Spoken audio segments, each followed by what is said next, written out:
ইব্রাহিম নবী ফাইনাল যে আল্লাহ পাক আমার উট চায় না, আমার অন্তরের আসল জিনিস চায়। আমার এই জীবনে আসল তো ইসমাইল ছাড়া কেউ না। 13 বছর বয়স হয়ে গেল, এখন বুঝি আমার পরীক্ষা, আমার সন্তানের জবাই করার হুকুম আছে। চিন্তা করেন, সন্তান জবাই করা কত বড় কঠিন।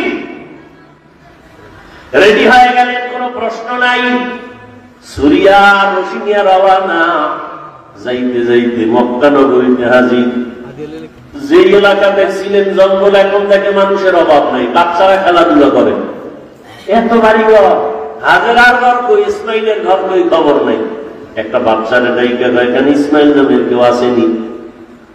ভাইবা ভাইবা ভাইবা, কিছুক্ষণ পরে বলে আছে, কই ওদের ঘর আসেনি। গায়ে এলাকার শেষ মাথায় ছোট একটা ঘরের মধ্যে থাকে মা আর সন্তান। ওরা জানেন ইব্রাহিমকে। নবী হাঁটতে হাঁটতে গেলেন, গিয়া দেখে ইসমাইল সামনে খেলতেছেন। নবী তো দেখাই কলিজা সিরিয়ে গেছে, ডাক দিয়ে হাত বাড়ায় দিছে দরজার সামনে, বাবা আয়। ইসমাইল একটা দৌড় দিয়া মায়ের কাছে গেছে, চিনে না। মা হাজেরাকে নবী সালাম দিলেন, কান্না। দীর্ঘ বছর কোন সম্পর্ক নাই, কত কষ্ট করে করে আমি জীবন কাটাইছি। ইসমাইলের কয়, চিনো নারী বাবা, যাও তোমার বাবা ইব্রাহিম নবী। যায় না। এক পর্যায়ে যখন কান্নার অবস্থা, ইব্রাহিম নবী চিন্তা করলেন, মায়ায় যদি বইরা যাই না জানি আল্লাহর পরীক্ষায় ফেল করি। হাজেরাকে ডাক দিয়ে কয়, হাজেরা দেরি করা যাবে না, ইসমাইলের সুন্দর ভাবে সাজায়া পড়ায়া দাও, সুন্দর পোশাক পরায়া দাও, বাদশার দাওয়াতে যাব। আল্লাহর দাওয়াত হয় নাই, ঘুরে গেছে বাদশার দাওয়াত। মনে করছে দুনিয়ার কোন বাদশার দাওয়াত। মা হাজেরা বাবার সাথে ছেলে যাবে দাওয়াতে, রাজকীয় কোন দাওয়াত। মনের আবেগ দিয়া সন্তানটারে এমন ভাবে গোসল করাইয়া সাজায় পড়াইয়া দিলেন। এবার বাবার হাতে তুইলা দেয়, সন্তান ঘর থেকে বাবার সাথে রওয়ানা। মা হাজেরা ঘরের বাইরে নাই না, চোখের পানি মুছে আর কান্না করে। এত বছরের সন্তান বাবার সাথে যা আনন্দের এক কান্না, কিন্তু জানেন না যে আমার মাওলার তাকে যাইতেছে ইসমাইলের জবাই করার জন্য। মা হাজেরা একা, ইব্রাহিম নবী সন্তান ইসমাইলের নিয়ে যায়। ইসমাইলও জানে না যে তাকে জবাই করা হবে। শয়তানের মাথা গরম হয়ে গেল, এই পরীক্ষায় যদি সবাই পাস করে তো কত বিধর্মী মুসলমান হবে, ফেল করানোর বুদ্ধি কি? চিন্তা করে শয়তান ভাবলো যে মহিলার দিল নরম, হাজেরারে ধোকা দেই। গিয়া কয়, হাজেরা মানুষের সুরতে ইসমাইলের সাতশো কই, বাবার সাথে গেছে দাওয়াতে। কার দাওয়াত? কয় বাদশার দাওয়াত। কয় না, রবের দাওয়াত। কেন?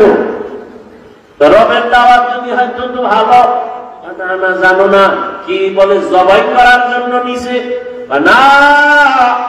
বাবা কোনদিন সন্তানের গলায় ছুরি লাগাইতে পারে না। ইবলিস কয়, আল্লাহর হুকুম হয়েছে, ইব্রাহিমের কাছে ছুরিও আছে ইসমাইলের জবাই করার জন্য। এই কথা শুনে হাজেরা কান্না করে বলে, ইবলিস, যদি কথা সত্যই হয়, আমার রব যদি হুকুম দেয় এখান থেকে তুই চলে যা, আমি হাজেরার এক ইসমাইল কেন, আরো যদি ইসমাইল থাকে আমি রবের জন্য রাস্তায় বিলাই দিব, আল্লাহর পথে দিতে আমি প্রস্তুত আছি। শয়তান পারলো না, ধোকা দিয়া চলে গেল ইব্রাহিম নবীরে ধোকা দিতে, ইসমাইলের দিতে। গিয়া ইসমাইলের কয়, তোর বাবা এখানে জবাই করবে, কই যাও? ইসমাইল ডাক দিয়া কয়, বাবা আপনি কি আমাকে জবাই করতে দেন? ইব্রাহিম নবী বলে, শয়তান ধোকা দেয়, তাড়াতাড়ি পাথর মারো। এবার পাথর নিক্ষেপ করলেন 7টা। ইব্রাহিম নবী 7টা পাথর নিক্ষেপ করলেন। আবার আরেক জায়গায় ধোকা, ওখানে আবার পাথর, এভাবে 3 জায়গায়। আল্লাহর কাছে আমলটা পছন্দ হওয়ার কারণে এই আমল পর্যন্ত স্মৃতি আল্লাহ দিয়ে দিলেন। হাজি সাহেবরা এই 3 জায়গায় পাথর না মারলে একজন হাজির হজ কবুল হবে না। এবার চলে গেলেন মিনা বাজারে, সন্তানকে জবাই করে দেওয়ার জায়গা। জবাই করবে ঠিক এমন সময় ইব্রাহিম নবী একটু চিন্তা করলেন, ইসমাইলের একটু মতামতটা নিয়ে নেই, দেখি আমার সন্তানের কি মতামত। এইবার সন্তানের ডাইরেক্ট বলতেছে, ইন্নী আরা ফিল মানামি আন্নী আযবাহুকা ফানজুর মাযা তারা। ও বাবা, আমি স্বপ্নে দেখছি তোমাকে জবাই করতেছি, তোমার মতামত কি? কত কঠিন।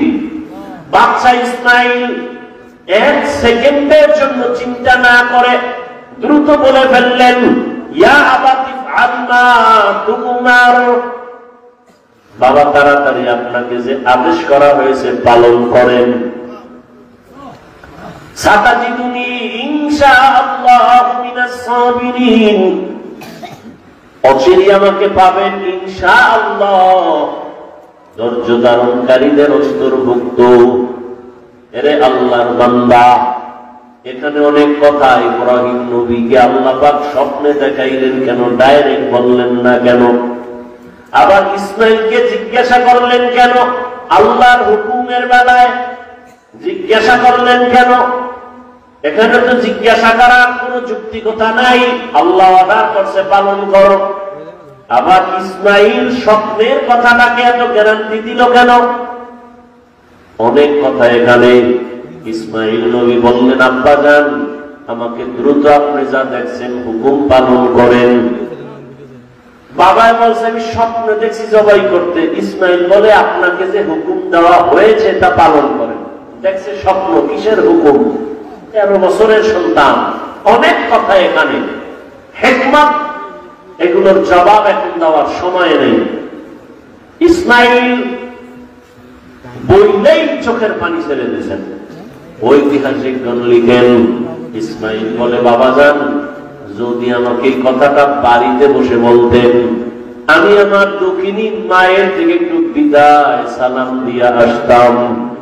আমার মা কত কষ্ট করে আমাকে বড় বানাইছে।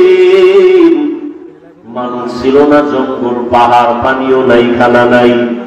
আম্মা জানের থেকে আসছি, সালাম দিতে পারলাম না। আম্মা জান আমারে না পায় জানি পাগলনির মতো হয়ে যায়। আব্বা জান, আমার আম্মার কাছে আমার সালাম পৌঁছাইয়া দিয়ে আমাকে তাড়াতাড়ি জবাই করে দেন, আর বাড়ি যাইয়া আমার আম্মারে আমার সালাম জানাইয়ে। আর আমার আম্মা যদি আমারে না পাইয়া চোখের পানি ছেড়ে কাঁদে, আপনি আমার আম্মার সাথে রাগ করবেন না। আমার আম্মারে বুঝায় বলবে, ইসমাইল সালাম দিছে, দুনিয়ায় সন্তান কতদিন থাকে, কিয়ামতের ময়দানে মোলাকাত হয়ে যাবে। আব্বা জান, আমার আব্বার কাছে আপনি এই বার্তা পৌঁছায় দিয়ে। আমার আব্বা অনেক কান্না করবে আমাকে না পাইয়া।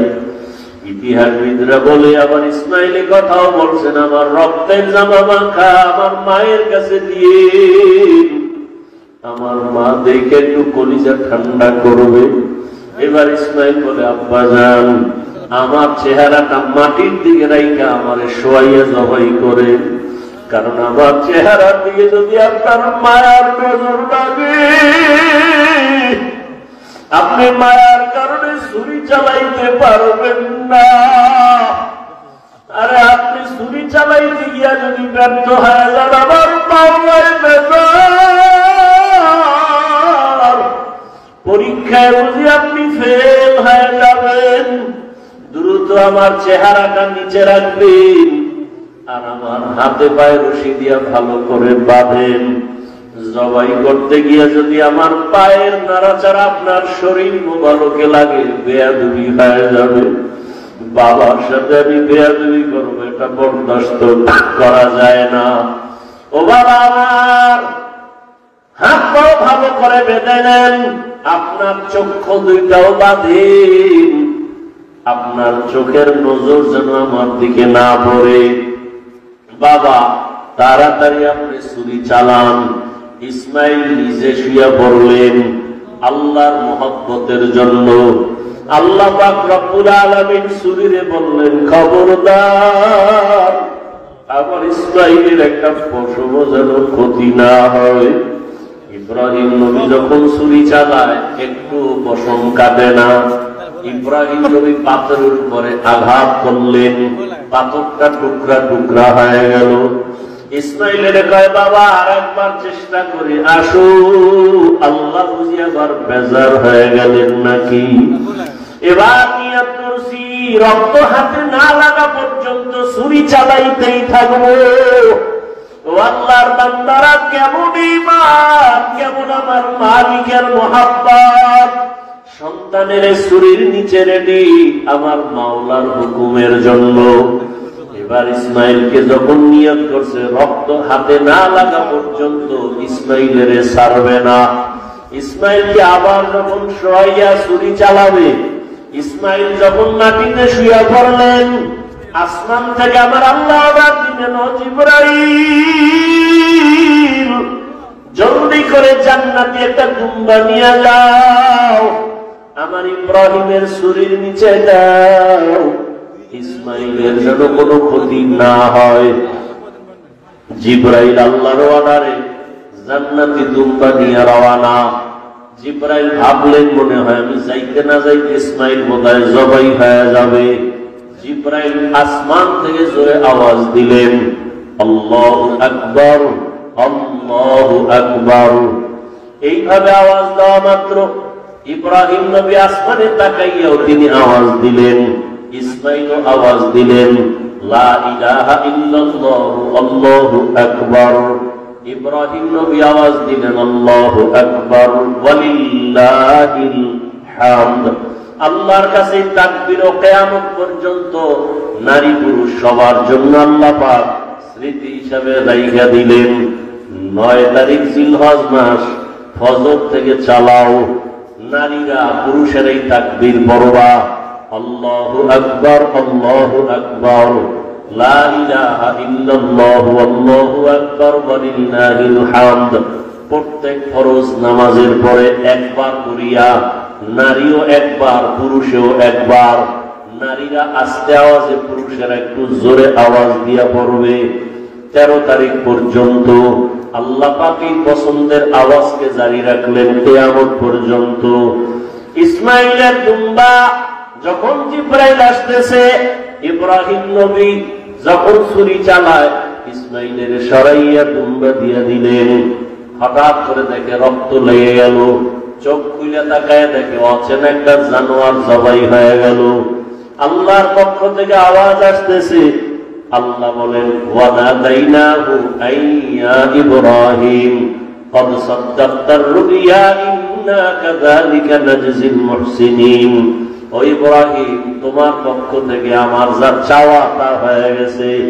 আমি সন্তানের জবাই চাই নাই, আমি চাইছি তোমার কলিজার মুহাব্বত। আমি দেখতে চাইছি তোমার অন্তরে আমি মাওলার মুহাব্বত বেশি নাকি সন্তানের মুহাব্বত বেশি। জবাই চাই নাই, যাও তাড়াতাড়ি হাজেরার কাছে চলিয়া যাও। ইসমাইলের জন্য মা হাজেরা কান্না করে, ও ইব্রাহিম সন্তানকে মায়ের কোলে ফিরাইয়া দাও। আর বলে আসো বাদশার দাওয়াতে যাই, বিদায় বেলা বাদশার থেকে একটু হাদিয়াও তো দরকার। আমি জান্নাতে একটা হাদিয়া দিয়ে দিলাম, হাজেরাকে দিয়ে হাদিয়া তোমরা খাও। আল্লাহ বলেন, ওয়াফাদাইনাহু বিযিবহিন আযীম। ওই ইব্রাহিম নবীর কুরবানি আল্লাহ পাক বলেন, লাইয়ানালাল্লাহা দুহুহা ওয়ালা দিমাউহা ওয়ালাকিন ইয়ানালুহুত তাকওয়া মিনকুম। ও দুনিয়ার কুরবানি দেনেওয়ালারা, আমি তোমার রক্ত চাই না, পশুর গোশত চাই না, আমি চাই তোমার কলবের তাকওয়া।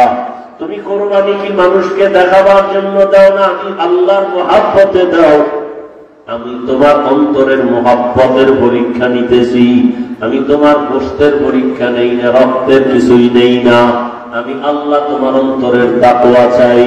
ও আল্লাহর বান্দারা, আল্লাহর মুহাব্বত নিয়া এখনো সময় আছে। সন্তানের মায়া পড়িয়া, মা বাবার মায়া, পরিবারের মায়ায় আল্লাহর রহমত থেকে অনেক দূরে এখনো তওবা করেন। ও যুবক বাবারা, পর্দার আড়ালের মা বোনেরা, আল্লাহর কাছে তৌফিক চান। আল্লাহ হাজেরার মতো আদর্শওয়ালা আমাদের নারীদের বানাও।